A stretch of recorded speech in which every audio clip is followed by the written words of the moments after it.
Okay, so welcome. I want to talk about a little bit about what happened to Samsung in the mid 2000s because something very interesting happened to Samsung in the mid 2000s.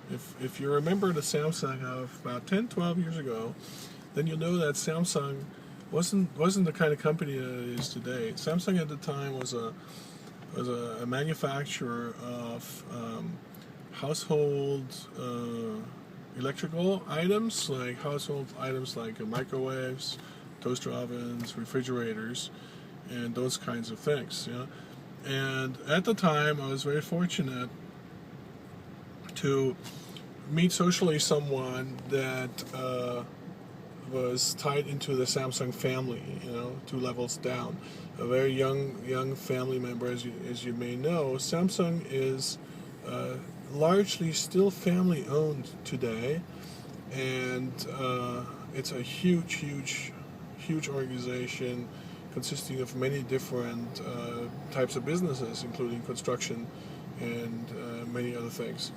So Samsung at the time, this person shared with me, was Samsung wanted to be more of how do I say it? How did it be more of like a company like what at the time was represented by Sony? Sony at the time was a fantastic company. It was seen as cutting edge. It was seen as having some of the best products, and people were really looking at Sony as an example to live by. Yeah? And so Samsung, of course, was also interested to see what would it be like to become more like Sony, yeah, because that just seemed something to be striving for. So at the time, I was still a fairly new coach. I'd been coaching for a long time, but in terms of coaching organizations, it was a very different game. Yeah, and here I was. Coaching someone on the future of a very large organization like Samsung, which of course was a very interesting subject, and I've tackled it a specific way. I like to think in terms of frameworks. I like to think in terms of how things work and what makes it work, right? Albert Einstein once said that, genius is making complicated things simple. So I was looking to see, how can I make this simple? What is it that makes Sony work? What is it that makes Sony, and then really take it from there, such that it can become now obvious of what it's going to take for Samsung to become more like Sony. And now it's the end of 2012. And we all know where Sony is today, and we all know where Samsung is today. Samsung today is making billions and billions of dollars, while Sony is losing billions and billions of dollars, right? So it's always a good idea to look into what is it that makes my competitor tick, and maybe how can I learn from that? How can I make the most out of that learning, just seeing what my competitor does. So what we took was a look at Sony from a very different perspective, because if you keep looking at things the way you've always looked at them, you're going to see what you've always seen. So what's a new perspective that we could possibly take here with Samsung in comparison to Sony?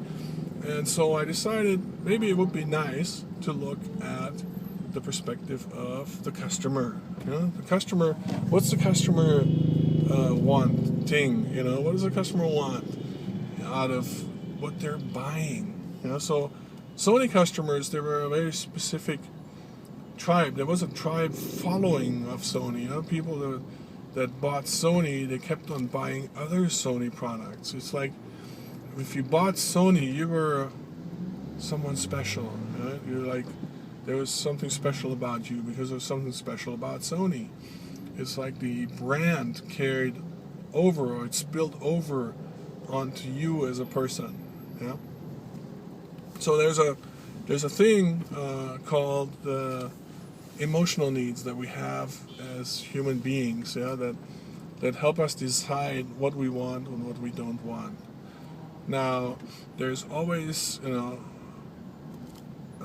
things like what are the benefits of buying a certain product, what are the characteristics of this product, what are the specifics of the product. But that's what informs us. But in the end, that's not what helps us make a decision. What helps us make a decision is how we feel about something. Many times, just hit a pothole there. Many times, I see that companies are really just focusing on what do we need to do such that we can have a certain result. But the world is not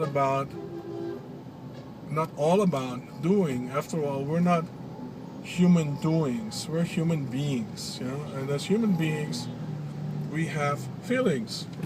And too many organizations, maybe mostly all organizations, forget that as human beings, we make decisions by how we feel. Yeah, we are completely and utterly influenced by our emotions. And because of that, they might miss the point, or many will actually miss the point completely. Yeah, because looking at what we're doing rather than how we're feeling, that would make a difference. By the way, I'm here in Manila traffic in the heart of EDSA, and it's an interesting ride, and this is my first time I do a video while I'm driving. So what we did was we look at emotional needs that customers have. So in general there's only 6 basic human emotional needs. Those 6 are a love and connection, like how do I like the people I'm with, how do they like me. Yeah. Then the next one is certainty. How certain am I? How safe do I feel? How well taken care of do I feel?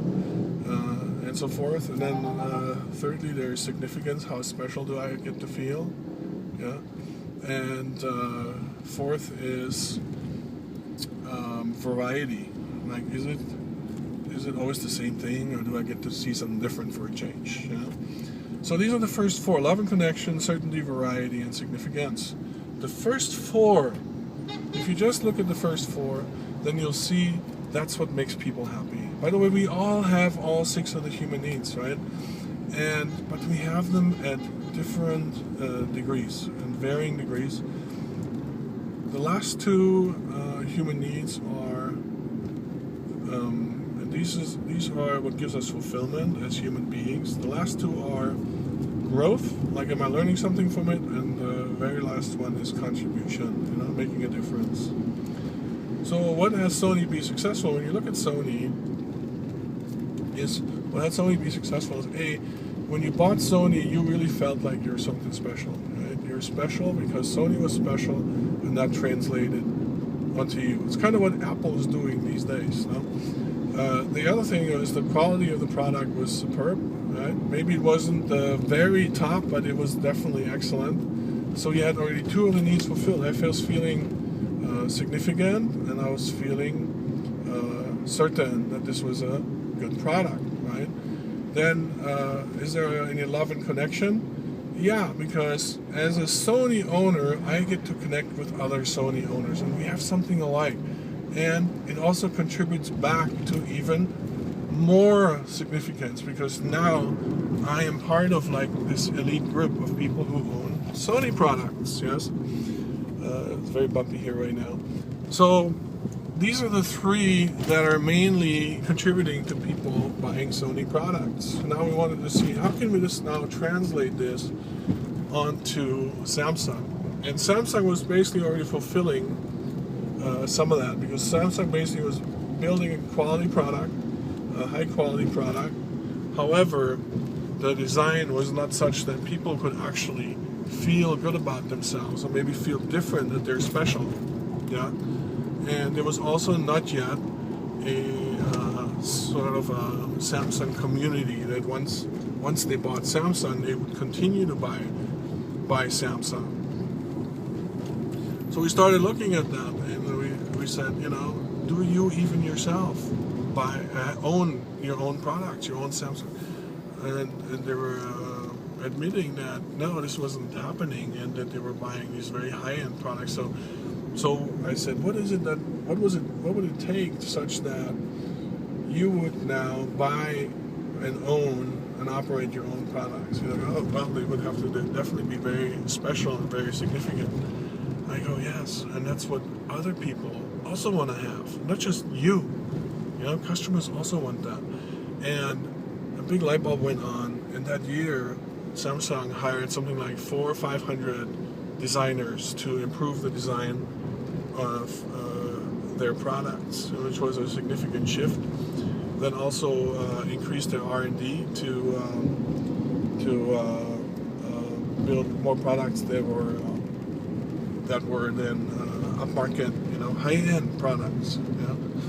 So that's the secret behind what made Samsung the Samsung that it is today, because it was born out of seeing themselves from a different perspective, the perspective of the feelings that human beings bring to the marketplace, yeah, and to buying the product. What exactly are those human emotional needs that drive those buying decisions? Okay, so that's Bjorn Martinoff from Southeast Asia, and I appreciate your time. Have a great day.